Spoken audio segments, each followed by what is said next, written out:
ನನ್ನ ಮಗನ್ಗೆ ಬೇರೆ ಕಡೆ ಮದುವೆ ಮಾಡ್ಕೊಟ್ಟಿದ್ರೆ ಅವನ್ ಬದ್ಲಾಗ್ತಿದ್ನೋ ಇಲ್ವೋ ನನಗೆ ಗೊತ್ತಿಲ್ಲ. ಆದ್ರೆ ಪದ್ಮಿನಿ ಕೈ ಹಿಡ್ದಿದ್ ಕೂಡ್ಲೆ ಅವನ ಅದೃಷ್ಟ ಬದ್ಲಾಗೋಯ್ತು. ಅವನು ಕೂಡ ಬದ್ಲಾಗೋದ. ಸೂರ್ಯವಂಶದವ್ರು ಎಲ್ಲೇ ಇದ್ರೂನು ಅವ್ರ ಛಾಪನ್ನ ಒತ್ತು ಬಿಡ್ತಾರ ನೋಡು.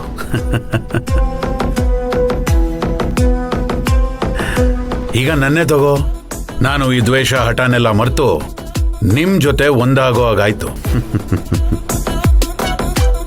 ಏನಮ್ಮ, ಆಗ್ಲಿಂದ ನಾನು ಒಬ್ನೇ ಮಾತಾಡ್ತಾ ಇದ್ದೀನಿ, ನೀನೇನು ಹೇಳ್ತಾನೆ ಇಲ್ಲ?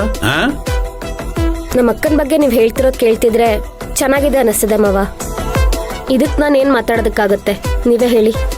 ನೀವಳ ಮೇಲೆ ಇಷ್ಟೊಂದು ಪ್ರೀತಿ ಗೌರವ ಇಟ್ಕೊಂಡಿದ್ದೀರಲ್ಲ, ಅದೇ ನಂಗೆ ಸಂತೋಷ.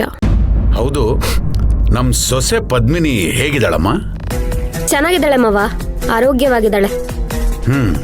ಅವಳು ತವ್ರ ಮನೆಗೆ ಬಂದು ಬಹಳ ಒಳ್ಳೆ ಕೆಲಸ ಮಾಡಿದ್ಲು. ಈಗ ನನಗವಳ ಬಗ್ಗೆ ಯಾವ ಚಿಂತೆನೂ ಇಲ್ಲ. ಇನ್ನೇನಪ್ಪ ಕೃಷ್ಣ, ಸೈಲೆಂಟ್ ಆಗಿ ಕೂತ್ಬಿಟ್ಟಿದ್ಯಾ?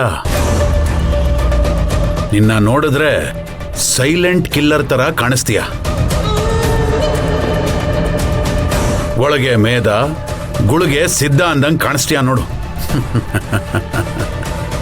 ನಾನು ಹೇಳ್ತಾ ಇರೋದು ನಿಜಾನ ರುಕ್ಮಿಣಿ?